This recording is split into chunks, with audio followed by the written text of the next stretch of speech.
está aí me acompanhando nessa manhã, ou nessa tarde, ou nessa noite de sexta-feira. Antes de dar aquele belo grito de sextou, vamos aqui de mais um conteúdo sobre a América. Um conteúdo hoje que os senhores vão ter que usar um pouquinho mais o raciocínio do que o conhecimento propriamente dito. Se você parar, pensar e raciocinar a lógica climática do planeta, os senhores vão entender como que funciona o clima na América, porque hoje esse é o nosso tema. O nosso tema hoje é sobre o clima do continente americano. Então olha aí no slide os senhores observam que nós temos um mapa climático e ele vai estar super colorido. Logo embaixo nós temos a legenda destacando quais são esses climas e o fato dele estar colorido, olha aqui para mim, o fato dele estar colorido é porque existem vários climas. Então olha só que bacana, a região da América, o continente americano, ele vai ter vários climas e isso vai dar devido à sua extensão latitudinal. Olha aí no slide, observando aí no slide, vocês vão ver o seguinte, que lá do norte dos Estados Unidos, na região do Alasca, até aqui o sul da América do Sul, no sul da Argentina, na região da Patagônia, os senhores vão observar que as cores vão ser variadas. Então nós vamos ter climas frios, nós vamos ter climas quentes, climas secos, climas úmidos, e aqui, olha para mim, esses climas têm um motivo. Não é simplesmente porque ele tem uma extensão latitudinal que isso vai ocorrer. Então olha o próximo slide que é interessante. No próximo slide, os senhores observem que alguns fatores interferem no clima, não só a latitude. Então nós temos a latitude, a altitude, as formas de relevo, as massas de ar e as correntes marítimas. Então o primeiro que nós vamos ver é justamente a latitude. Pessoal, observe esse desenho aí. Nós temos o Sol e a radiação do Sol. Devido à forma do planeta, os raios solares vão ser recepcionados de formas diferentes no planeta. Então na região ali da linha do Equador, o Sol ele vai vir com mais intensidade, ele vai ter uma maior radiação, logo vai ser mais quente. Conforme vai fazendo aquela circunferência do cilindro, do próprio formato do planeta Terra, a radiação solar ela vai diminuindo. Ou seja, quanto mais próximo da linha do Equador, mais quente. Quanto mais próximo dos polos, mais frio. Então olha aqui para mim, o continente americano ele é estendido tanto do polo norte até o polo sul, Alasca, a Patagônia. E isso faz com que nós tenhamos climas frios quanto mais longe da linha do Equador, como é o caso do Alasca, como é o caso do Canadá, como é o caso ali de Washington, de Nova York, que são regiões que nevam, como é o caso também no Polo Sul. Nós temos a Patagônia, o sul da Argentina, a região do Uruguai, são regiões frias durante o inverno. E conforme nós vamos indo em direção à linha do Equador, a temperatura vai aumentando, que é o caso da Amazônia, que é o caso do próprio Equador, as regiões centrais, o Caribe. Então o clima ele vai ser muito variado por conta dessa questão latitudinal. Os países que se encontram mais próximo da linha do Equador é uma temperatura maior, é um lugar mais quente. Conforme esses países vão indo em direção aos polos, a temperatura vai diminuindo. Olha o segundo ponto aí do slide, que é justamente o quesito da altitude. Pessoal, olha aí o exemplo que nós temos aqui do Brasil para os senhores entenderem. Antes de ver o slide, olha aqui para mim um ponto interessante. A altitude interfere na temperatura? Interfere. A lógica é bem próxima da latitude. Eu vou ensinar agora aqui para vocês uma manha. A teoria do L. Você conhece a teoria do L? Já ouviram falar da teoria do L? Como que funciona a teoria do L? Quanto maior a altitude, menor vai ser a temperatura. E quanto menor a altitude, maior vai ser a temperatura. Essa é a lógica da teoria do L. Mesma coisa para a latitude. Maior latitude, menor temperatura. Menor latitude, maior temperatura. Então, para o clima, para a gente entender esses fatores do clima, a teoria do L é fundamental. Quanto mais alto eu estou no relevo, menor vai ser o clima, a temperatura vai ser menor. Quanto mais próximo do nível do mar, maior vai ser a temperatura. Em Brasília, por exemplo, nós estamos a 1.000 metros aproximadamente acima do nível do mar. E a nossa temperatura ela tende a variar de 2 graus Celsius a menos do que as regiões litorâneas do país. Então, olha aí no slide, um exemplo que nós temos de Campo de Jordão, São Paulo e Santos, né? A altura métrica de Santos é aproximadamente 2 metros, a temperatura de 22,6 graus Celsius. Já na região de Campo de Jordão, 1.740 metros, temperatura média de 11,3 graus Celsius. Por que isso acontece? Olha para mim. Nós temos as partículas de ar. Algumas partículas de ar, elas são formadas mais juntinhas. Isso aqui em temperatura, em altitudes mais baixas. Por quê? Porque aqui nós vamos ter uma maior pressão atmosférica. Então, quanto maior a força do ar, mais próximos vão estar essas partículas da atmosfera. E essas partículas aqui, elas vão estar juntinhas, e quanto elas estão mais juntas, mais fáceis elas são de ser aquecidas. Então, mais elas serão aquecidas. Conforme essa altura, essa altitude vai aumentando, o que acontece com essas partículas de ar? Conforme a temperatura aumenta, essas partículas elas vão ficando mais distantes uma das outras, que é o que forma, inclusive, o que nós chamamos aí de ar rarefeito.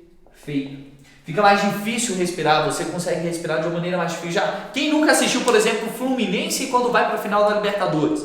Quando a gente vê o Fluminense lá na final da Libertadores, os jogadores eles sentem falta de ar, levam um cilindro. Por quê? Porque as partículas estão mais distantes e o ar ele se torna rarefeito. As partículas estando mais distantes, o ar ele vai ter maior dificuldade para ser aquecido. Logo, isso tudo vai acontecer porque a pressão atmosférica aqui vai ser o quê? Menor. A força utilizada pela atmosfera vai ser menor, então não junta essas partículas, beleza? E o ar sendo menos aquecido, a temperatura também vai ser menor. Outro exemplo para a gente passar para outro ponto tranquilo. Lembrem-se que a Cordilheira dos Andes, quando você está lá embaixo é um calor, você vê tudo verde, mas quando você olha para o topo da cordilheira, que está a mais de 2.000 metros de altura, tem neve. Por quê? Porque a tendência é que quanto mais alto, mais frio, por conta dessas características, beleza? Então, olha aí no seu slide, no próximo slide nós vamos ter as questões referentes ao relevo. Pessoal, a questão referente ao relevo é interessante porque é uma lógica muito simples. Olha aqui para mim. Vamos supor que nós temos uma montanha. Isso aqui é uma montanha. E de um lado dessa montanha vem uma massa de ar. Essa massa de ar é uma massa de ar úmida. O que é uma massa de ar úmida? É uma massa de ar que traz com ela partículas de água. Quando essa massa de ar vem em direção à montanha, ela vai encontrar uma barreira. Que barreira é essa? A montanha. A massa de ar vai conseguir passar? Não, porque nós vamos ter aqui justamente a montanha. Vou fazer até essa montanha um pouquinho mais alta aqui para essa massa de ar não passar. Quando ela não passa, o que acontece? Essa massa de ar ela vai subir para tentar passar por cima da montanha. Só que conforme ela sobe, o que vai acontecer com a temperatura? Quanto mais alto, mais frio. E aí, conforme ela sobe, ela condensa e acaba formando o quê? Chuvas de um lado da montanha e do outro lado vai ficar o quê? Sol. Nossa, professor, que negócio estranho, mas é assim que funciona. Isso aqui é um exemplo, sabe de quê? Do sertão brasileiro, lá no Nordeste. No sertão brasileiro nós temos o planalto, chamado Planalto da Borborema, e esse planalto ele impede a massa de ar que vem do Atlântico.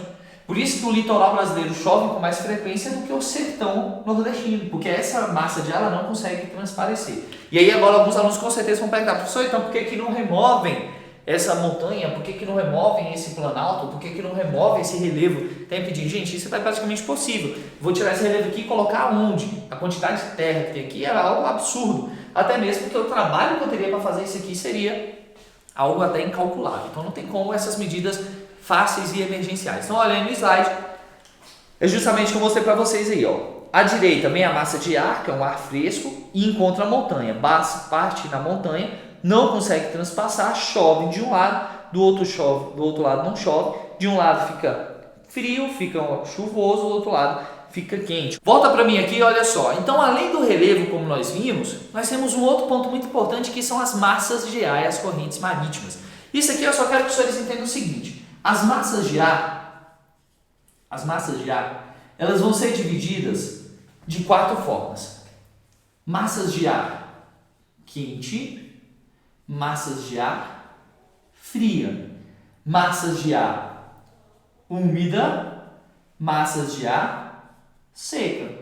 É assim que funciona. E aí é uma questão de lógica. Quanto mais próximo do Equador, mais quente é essa massa de ar. Quando elas vierem do polo, fria essa massa de ar. Quando elas vierem na direção dos oceanos, essa massa de ar vai ser úmida. Quando elas vierem do continente, essa massa de ar vai ser seca. Para a corrente marítima é a mesma coisa, só que aí vai ter uma inversão na corrente marítima. Quando essa corrente ela vem úmida do oceano, ela chega no continente seca, porque ela perdeu a sua umidade no próprio oceano. Quando essa corrente ela vem seca do oceano, ela chega no continente úmida, porque ela é seca no oceano, só que o processo de evaporação da água do oceano faz com que ela chegue úmida. Então, normalmente, correntes úmidas vão causar a seca durante alguma época em determinados locais.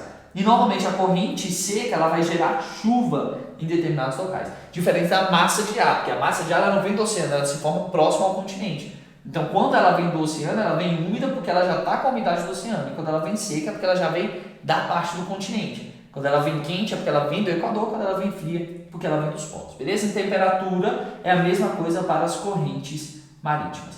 Perfeito? E no Brasil, nós temos uma exceção muito importante para a gente encerrar. Que exceção é essa? Olhem no slide. Vai ser justamente a floresta amazônica. Depois os senhores vão ler esses aspectos da floresta amazônica. Mas a floresta amazônica ela tem uma influência muito grande no que diz respeito à formação de chuvas no território brasileiro. Olha aqui para o tio, que interessante. A floresta amazônica ela vai ser formada por árvores e por rios. Isso aqui é um rio, tá, gente? As árvores, elas transpiram. Elas transpiram. E os rios, eles evaporam. Tudo isso aqui transpira e evapora o quê? Água, partículas de água, formando o processo de evapotranspiração, que vai ser a evaporação dos rios mais a transpiração das águas. Quando ela evapora, ele vai formar nuvens, e essas nuvens condensam e formam chuvas.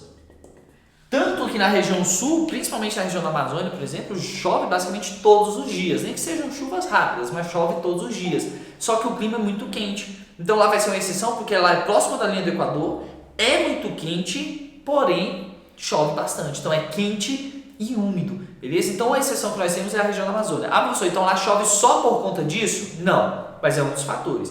Nós temos o encontro também da zona intertropical de convergência, o encontro de massas de ar dos ventos alísios, que vem dos trópicos e se encontram lá. Quando os ventos se encontram, causam chuvas também. Mas a Amazônia ela tem uma fundamentação muito importante para as chuvas daquela região, beleza?